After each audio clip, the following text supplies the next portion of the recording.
स्वामिनी तू रणरागिनी तू, विश्वस्वामिनी तू रणरागिनी तू, या जगताची जननी तू आहेस दुसरी शक्ती, आहेस दुसरी शक्ती. माये सावित्रीची आहेस तू लेक, माये सावित्रीची आहेस तू लेक, म्हणूनच घेऊ शकली तू आज ज्ञान भरारीची शेप, ज्ञान भरारीची शेप. नमस्कार, मी मनीषा निंबा सोनवणे, प्रबोधन बहुउद्देशीय संस्था आयोजित वक्तृत्व स्पर्धेत मी आपणासमोर विषय सादर करते. जागतिक पातळीवर भारतीय महिलांचे योगदान. मित्रांनो, भारत हा देश संपूर्ण जगासमोर एक आदर्श देश आज बनलाय. संपूर्ण जगाचं लक्ष आज भारताकडे वेधलं गेलंय आणि याचं कारण म्हणजे भारताने आज जागतिक पातळीवर आपल्या कर्तृत्वाचा एक वेगळा ठसा उमटवलाय. परंतु जसं एखाद्या कर्तृत्ववान पुरुषाच्या मागे एका स्त्रीचा हात असतो, तसं एखाद्या विकसित देशाच्या मागे जेवढा त्या देशातील पुरुषांचा वाटा असतो तेवढाच त्या स्त्रियांचा सुद्धा असतो. भारताच्या विकासामध्ये भारतातील स्त्रियांचा देखील बहुमोलाचा वाटा आहे, हे आपल्याला विसरता येणार नाही. भारतातील संस्कृती जशी विविधतेने सजलेली आहे, संस्कारांनी नटलेली आहे, तशी भारतीय नारी कला, कौशल्य, क्रीडा, सौंदर्य अशा प्रत्येक बाबींनी ती परिपूर्ण आहे. भारतातील स्त्रियांनी कायमच जगासमोर एक वेगळा आदर्श निर्माण केलाय. भारतातील स्त्रिया अगदी वेदकाळापासून अत्यंत बुद्धिमान, त्यांच्या कणाकणामध्ये जिद्द आणि काहीतरी करून दाखवण्याची उर्मी असते.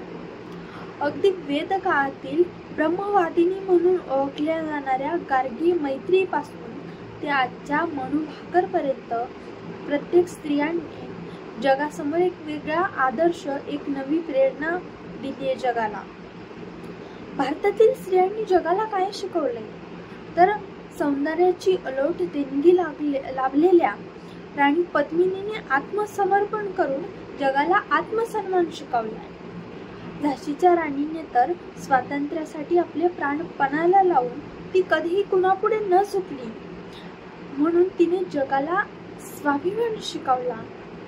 भारतातील झालेल्या राष्ट्रपती किंवा पंतप्रधान असेल, महिला पंतप्रधान असेल, त्यांनी भारतातील स्त्रियांमध्ये एक उत्तम नेतृत्व गुण आहे, एक सक्षमपणे त्या राजकीय क्षेत्रामध्ये टिकू शकतात, हे त्यांनी आपल्या नेतृत्वावरून जगाला सिद्ध करून दाखवलं. मित्रांनो, जी भारतीय नारी काही काळी चूल आणि मूल या सामाजिक चौकटीच्या आत बंदिस्त होते, तीच भारतीय नारी आज जागतिक पातळीवर आपल्या कर्तृत्वाचा ठसा उमटवताना दिसत आहे. आपल्या कर्तृत्वाची उंच भरारी घेताना आज आपल्याला भारतीय नारी दिसून येते. आज प्रत्येक क्षेत्रात आपल्याला प्रत्येक क्षेत्रामध्ये नारी पुढारलेली दिसते. आज राजकीय असो, सामाजिक असो, वैद्यकीय असो, असं कुठलंही क्षेत्र नाही जिथे नारी नाही. आज आंतरराष्ट्रीय पातळीवर प्रत्येक क्षेत्रामध्ये भारतीय स्त्रियांनी आपल्या कर्तृत्वाची झेप घेतली. मला भारतातील महिलांनी जागतिक पातळीवर दिलेल्या योगदानाबद्दल प्रत्येक क्षेत्रानुसार सांगायला आवडेल. जर आपण उद्योग क्षेत्राचं उदाहरण घेतलं तर जगातील 40 प्रभावी आणि प्रेरणादायी उद्योजकांपैकी 4 भारतीय उद्योजक आहेत आणि भारतीयांसाठी अत्यंत अभिमानाची बाब अशी आहे की त्या 4 उद्योजकांपैकी 3 भारतीय महिला उद्योजक आहेत. यावरून भारतीय महिलांच्या उद्योग क्षेत्रातलं कार्य इथे दिसत होतं. जर आपण वैद्यकीय क्षेत्राचं उदाहरण घेतलं तर जागतिक पातळीवर प्रसिद्ध बालरोगतज्ञ भारतीय डॉक्टर सौम्या स्वामीनाथन या जागतिक आरोग्य संघटनेच्या अर्थात वर्ल्ड हेल्थ ऑर्गनायझेशनच्या मुख्य वैज्ञानिक असून त्यांना 30 वर्षाचा अनुभव आहे. त्यांचं कार्य विशेषतः क्षयरोग आणि HIV बाबत संपूर्ण जगभरात ओळखलं जातं. यावरून वैद्यकीय क्षेत्रातलं महिलांचं योगदान स्पष्ट होतं. आपण जर अंतराळ क्षेत्राचं उदाहरण घेतलं तर भारताच्या प्रथम अंतराळात जाणाऱ्या महिला कल्पना चावला असतील, त्यांनी भारतीय नारी अंतराळात सुद्धा जाऊ शकते. जसं ती स्वयंपाकघरात राहून उत्तम स्वयंपाक बनवू शकते, तशी ती चंद्रावर सुद्धा जाऊ शकतं, हे त्यांनी सिद्ध करून दाखवलं. भारतीय वंशाच्या अमेरिकन वैज्ञानिक सुनीता विल्यम्स यांनी तर अंतराळात सर्वाधिक चालण्याचा विश्वविक्रमच केलाय.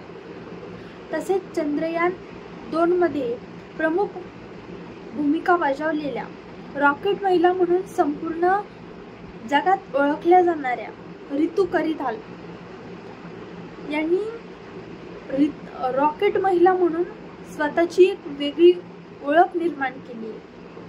जर आपण क्रीडा क्षेत्राचं उदाहरण घेतलं तर जागतिक पातळीवर खेळल्या जाणाऱ्या ऑलिम्पिक क्रीडा स्पर्धांमध्ये भारतीय कर्णम मल्लेश्वरी असेल, पीटी उषा असेल, मिताली राज असेल, यांनी भारतासाठी वेगवेगळ्या सुवर्ण, कांस्य, रौप्य पदकांची लयलूट करून भारताचा झेंडा जागतिक पातळीवर रोवण्याचं काम केलंय. आणि जर आपण नव्या पिढीची शौर्यगाथा जर पाहिली तर एकाच ऑलिम्पिकमध्ये 2 पदकं मिळवणारी मनू भाकर हिने तर जगासमोर एक वेगळाच इतिहास भारताचा रचलाय.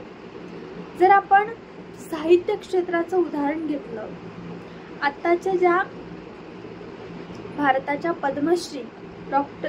पद्मश्री थोर समाजसेविका सुधा मूर्ती या इन्स्पोसियन्स फाउंडेशनच्या वतीने सामाजिक कार्य करतात.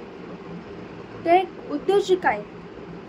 त्यांचं साहित्य संपूर्ण जगभरात वाचलं जातं.